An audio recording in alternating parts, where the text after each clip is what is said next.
him. All right, give me 30 seconds to explain that Kenny Pickett is an Andrew Berry miss. Oh, boy. Kenny Pickett was hurt for part of the preseason, correct? Correct. 4 days in. How many quarterbacks did we start the preseason with? Man, my eyes. I should not have done that with that flashlight. How many quarterbacks did we start the preseason with? Do yourself a favor. Don't do the Boomer Esiason voice. Can't lose everything. How many did we start with training camp? 4. What was our big complaint? They were taking away reps from everybody. Precious reps. In the grand scheme of things, were those precious reps not better used on Dylan Gabriel and Shedeur Sanders? Andrew Berry miss anybody? Would they not be more prepared, better prepared for Saturday's game? Would they not be more prepared, better prepared with every rep counting? Every single rep counting instead of mental reps? Would they not be more prepared, better prepared for the regular season? I dare ask you. So let me say this. Is it an Andrew Berry miss, even though they got a 5th-round pick back? Because in the grand scheme, he never played in a game for the Browns. He only practiced for the Browns. It's a miss. Champions pose. I didn't even realize it. It is. Now, is it all their fault? It's not the reason that you fire him, but yeah, if he would have been healthy, I could easily make the argument that he'd be starting against Cincinnati. So it's not all Andrew Berry's fault. A lot of things. But it also did, and I think most... Then it becomes an Andrew Berry miss. Well, can most recognize that this was... Because I could have just kept the 5th-round pick, cut DTR, and given those reps to the other two, to the kids.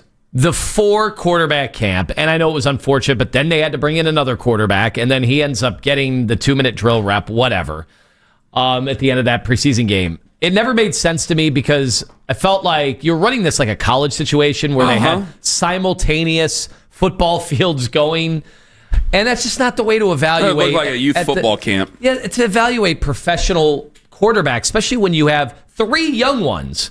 People forget, Kenny Pickett is young. While the 2 of us don't think he's going to be starting for anybody long-term in the NFL. Nope. He's still young, and he was a first-round pick. And, he does have a over 500 record. We think he stinks. But his career is not over. Tim Tebow's over 500. That's true. Bernie Kosar right at 500. Yeah, but Bernie Kosar was really good at one point. Yeah. Kenny Pickett. Heck yeah. Kenny Pickett didn't fit to wash Bernie's underwear as a quarterback. Call it what it is. Yeah.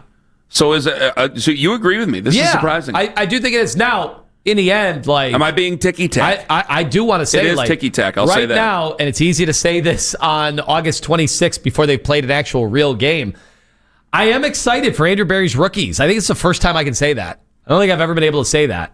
So hopefully they actually do. They look like they're an opportunity. They have the chance to contribute right away too, because not only they get drafted, they're starting. And Harold Fannin might not call him a starter, but he's gonna get a ton of opportunities. So I'm not trying to be nasty about but I do think that anybody who I'm trying to poke holes in my own argument here, and it's like, okay, you wanted to kick the tires on it. How many people whose last name was not Pickett or are Pitt fans or work for Pitt football thought that Kenny Pickett could be a franchise quarterback for the Cleveland Browns? Did anybody think that? So was he the first name that we did not? Was he or was he not the first name that we brought up to trade when we talked about trading quarterbacks? Yeah. It was the first name that we brought up to trade. So I can look at it and go, at the end of the year, I hope that we're saying great things about Aiden Huntington and obviously the draft picks and Carson Schlesinger and Mason Graham. And I hope so. But you cannot say that that's not a miss. I think it's not the biggest argument. It's not the biggest knock against him. It's not what you would fire him for, but it is a knock against him. That you'd had reps that went to a guy that you were willing to trade for a 5th-round pick at the end of camp who never suited up for you because of hamstring injuries. And he still practiced with a hamstring injury. Yes, he did. So he still took reps away from your pups. Remember, he got back in with the ones. That was, I remember some of the reporting. If we find out it was a Kevin Stefanski move, because we don't know who has power on certain things, if we find out it was a Kevin Stefanski move, then it's a Kevin Stefanski miss. I won't know until the end. I remember after the Carolina week, Zach Jackson was like, well, this is interesting.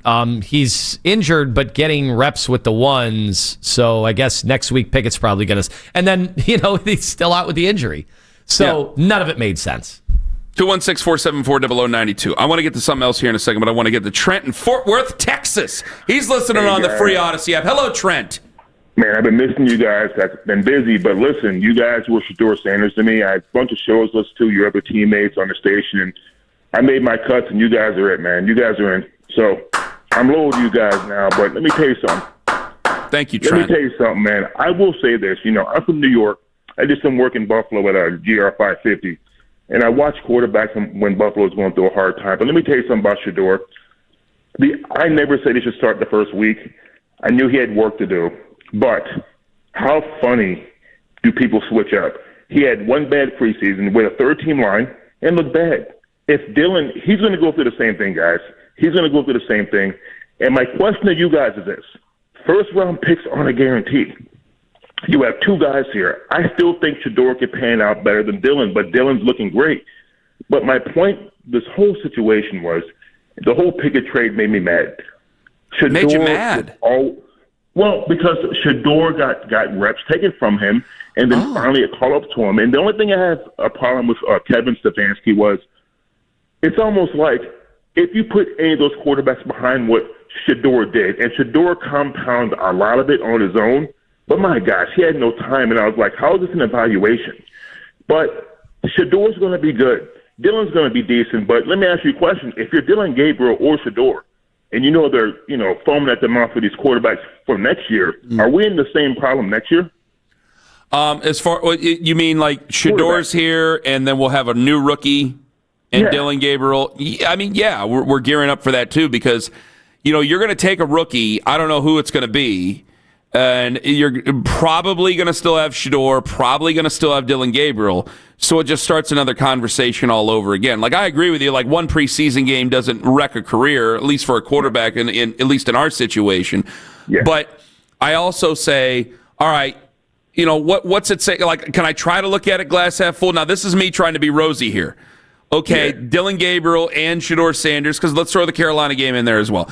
The rookies played well enough where you could put them 2 and 3 in the depth chart because, hey, Kenny Pickett was the first guy they got. So Kenny Pickett was the guy that they intended on starting the season with, and you just traded him yesterday for a 5th-round pick. So that's also a bit of a miss. But if I want to be rosy about it, hey, Dylan played well enough to give them confidence. Shedeur played well enough to give them something that there's future confidence in, and you got Joe Flacco who looked really good. So that's not all. It's not all done. It's not all done. I'm not ready to go beat on him yet for it, but when we talk about these reps here, if reps are so damn important, then you gave reps to a guy who nursed a hamstring injury, and then you trade instead of your rookies. Right. And real quick, guys, I've been watching the Sanders on their podcast and stuff since Jackson State. And let me tell you something. Here's where I feel bad for Shedeur. It's his father, his brother Bucky, mostly. He's the nicest one out of all of them. He's, he may flash his chain and all that. He's young. But as far as like bringing stuff onto himself, guys, and people who never watched him who want to chime in and talk about this kid, it's not him. It is so much his father and his brother Bucky. Now, Bucky just posted something now when Charlotte got cut. Are you talking about Deion Jr.? Are you talking about Deion Jr.? Yeah. Okay. Yeah. Right. He posted something like sue the NFL. It's going to come back on Shedeur, but Shedeur has nothing to do with that, but he takes most of the heat of it, Yeah, because he's the most famous one. Trent, thank you very much for the call. Now, I agree. He's the most famous one of them, of the kids. And Deion's obviously, he's the patriarch of the family. And Deion said a lot of things, and he's been able to back it all up. He won at Colorado. He won at Jackson State. And in his NFL career, he was able to back everything he said up. He threw water at Tim McCarver. He was still able to back it up. And he's always he's always been able to cash the checks his mouth writes. Now, it might backfire when it comes to the kids, but I don't see him. Deion has not said anything nasty about anything here. Yeah, maybe the draft was a little bit, but I'm not sure. What is it? I've been really curious.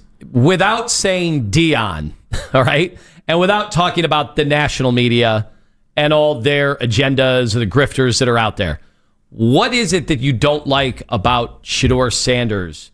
And since he's become a Cleveland Brown, he's been to how many community events? He's shown up to high school football games and seems to be having a great time in doing so. He has been doing workouts all over in the community, right? What is it that you don't like about him? Is it because he wears a chain?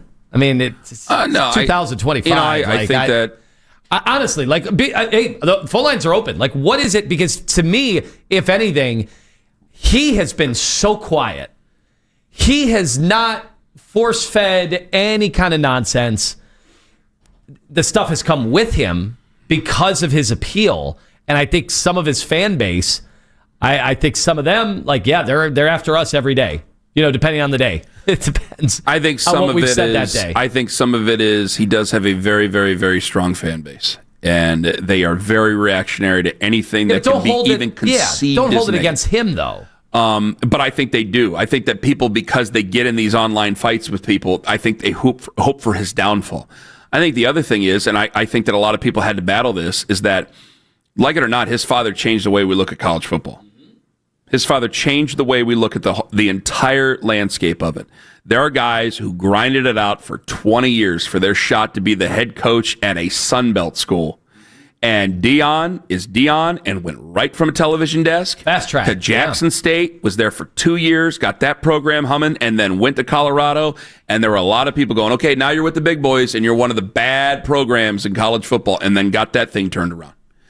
I think there's a lot of jealousy with his father when it comes to the world of football, because he was a trash talker when he was young, and he was a great player, and you couldn't say nothing to the guy.